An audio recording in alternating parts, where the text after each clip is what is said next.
Welcome back. This is part 3 of emotional responsibility training. And so where we left off is talking about our spin cycle and how it actually is a tool to serve us. So you don't want to squash these emotions, and you don't want to get, caught up in them and spin out and become them. Some people are angry people, and some people are their dark shadow expressions.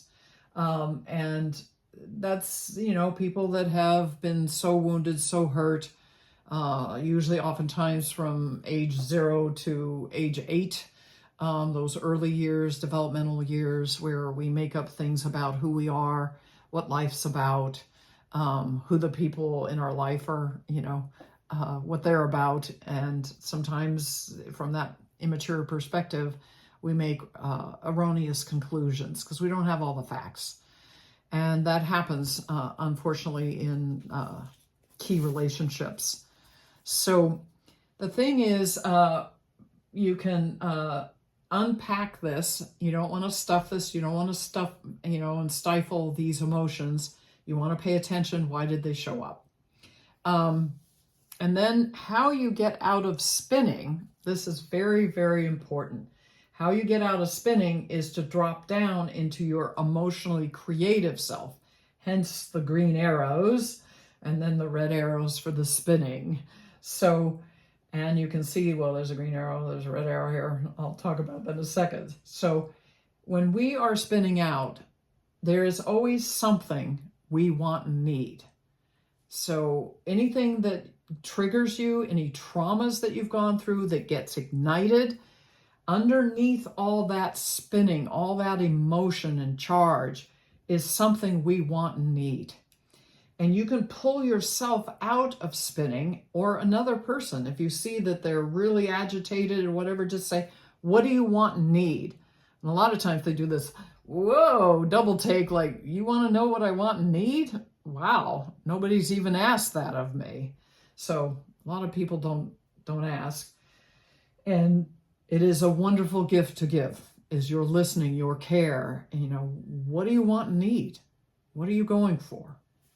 So it pulls you out immediately into focus of, well, I feel like you're judging me. I don't want you to be, I don't want you to judge me. And I don't feel safe. I want to be able to communicate with you, but I'm not feeling safe in this moment. And this can be with someone you do trust and you do love, but in a given moment, you don't feel safe with them because they're acting out, or they're lost in their own spinning content and they're bringing it into the space, and it's creating breakdowns.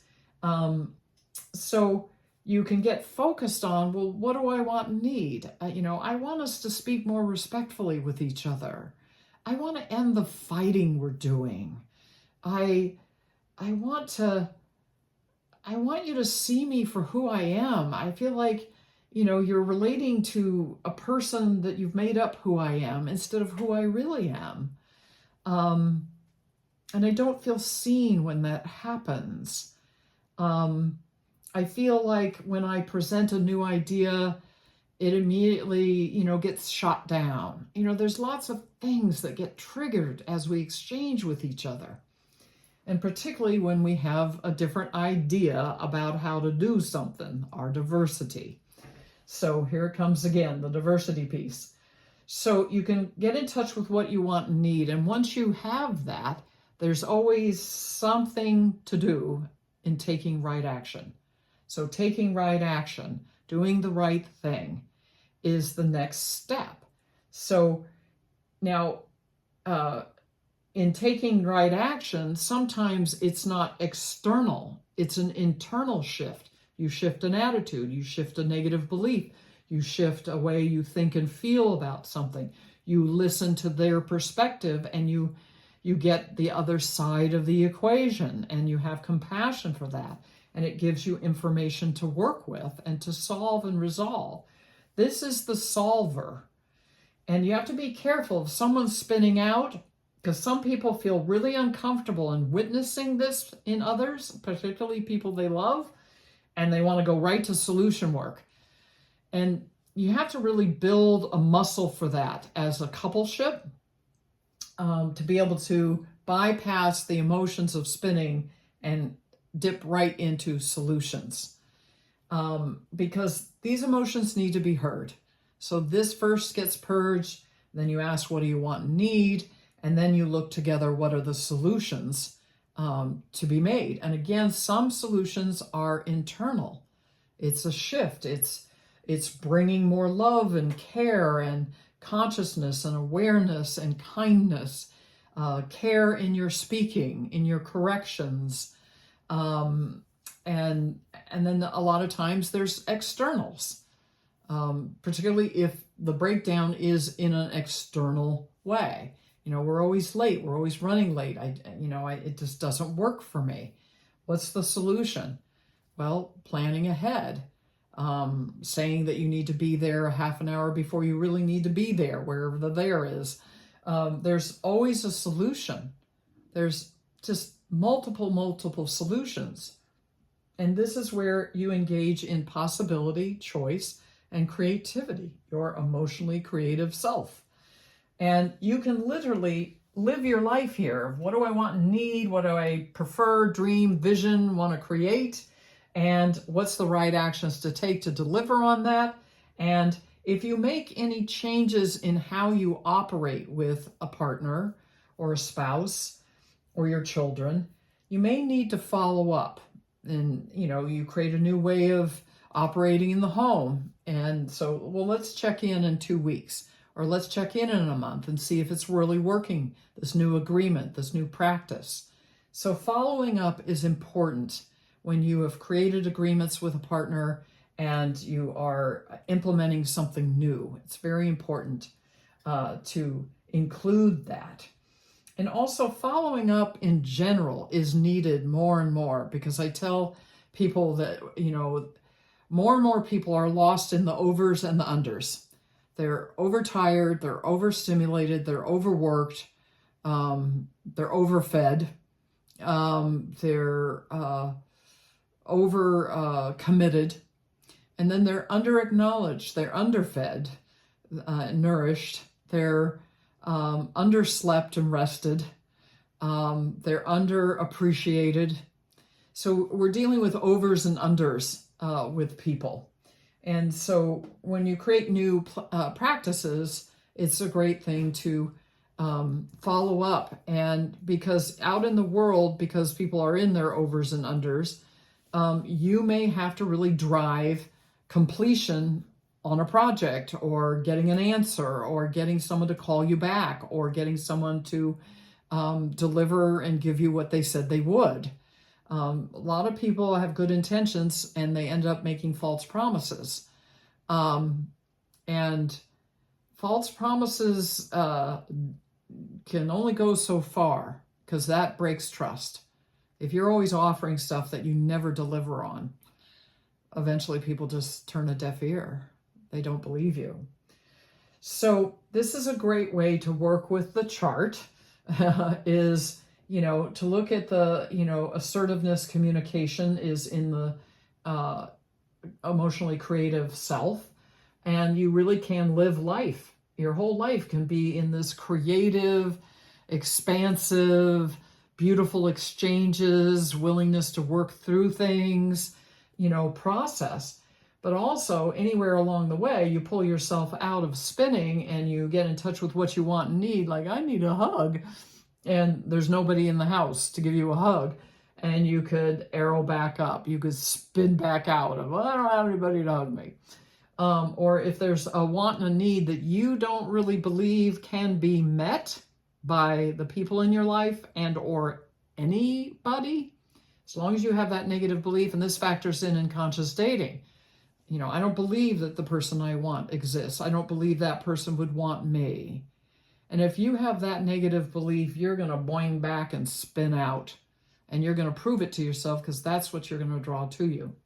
So you can get spun out about the solution work, not even doing solution work. If you just get in touch with what you want and need, but you don't bring it down into viable alternatives of what we're going to do next, or what am I going to do next? What is the shift that needs to happen next?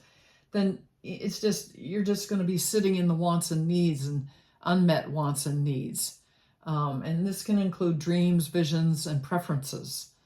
Sometimes we have our basic wants and needs are being met, but we have preferences and we want something greater. We want to engage with our partner's higher self to higher self instead of just survival relating. So at anywhere you can, if you don't think it can be met, or it's, your issue can't be met or solved right away, you can spin out and go and spin around there and muck about in some negative of contractive emotions and dark shadow expressions. And there will be a separate video on the content that is also in the emotional spin cycle.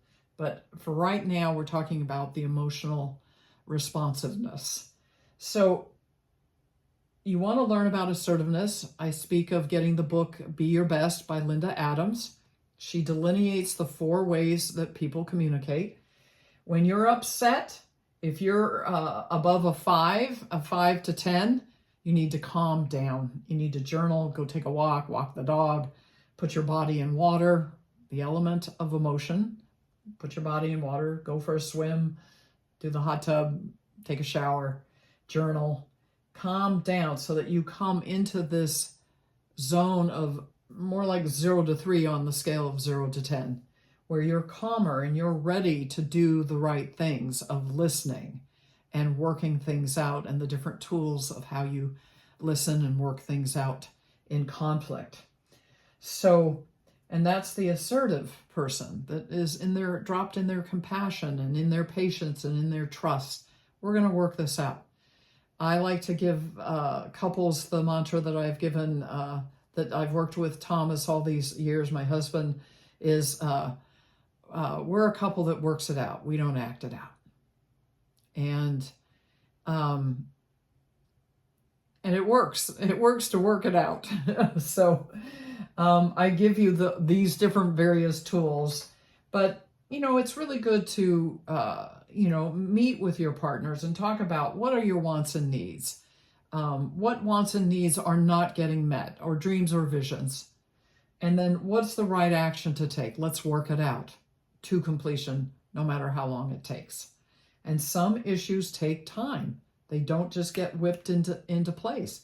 And this is where you also need to have ego strength, the ability to work out issues, to take the heat of when you're emotionally spinning out with yourself and or with your partner's heat that they might bring. So this takes a lot of emotional discipline and maturity to work this. And you have this whole chart to work from. Am I angry? What's going on with me? Why am I upset? And get to the solution of that. Well, what am I afraid of? Well, what do I want and need? What are my wants and needs with this issue? And what's the right action to take? And again, anywhere along the way of going through this process, it can freak you out, and you can zip up and just, I was going to use an expletive, go, and spin back out. I'll do sounds instead of swearing. Anyway, I love teaching this, and as I work with my clients, I reinforce this, remind them. And now you have a video that you can listen to again and again and again, the whole series, and work this. And I'd love to hear your comments. If you want to break something down and just say, okay, I know what I'm angry about, I know what I'm afraid of, and I know what I want and need, but I don't know what the right answer is. And I tell people I'm a solutions gal.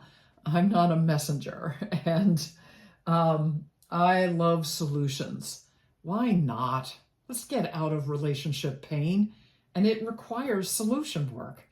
But you can't just, zip there. You've got to honor the stages and the steps of what a heart is holding and dealing with.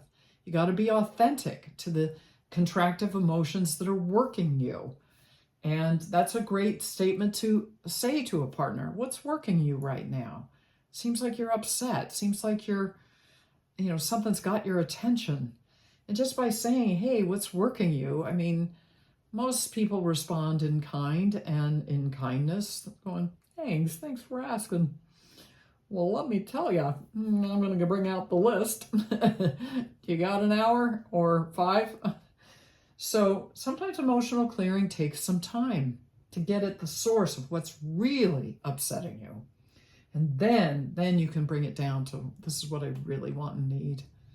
And this is what I'd like to propose that we do, or I need to do, or things like that. So I definitely look forward to your comments and your feedback and your working with this tool. It's a wonderful tool to use. And please share it. Please share this series with your friends and family. Have them listen to it and enjoy the results that can come from it. So we're going to end for now, and thank you for your listening, and stay creative.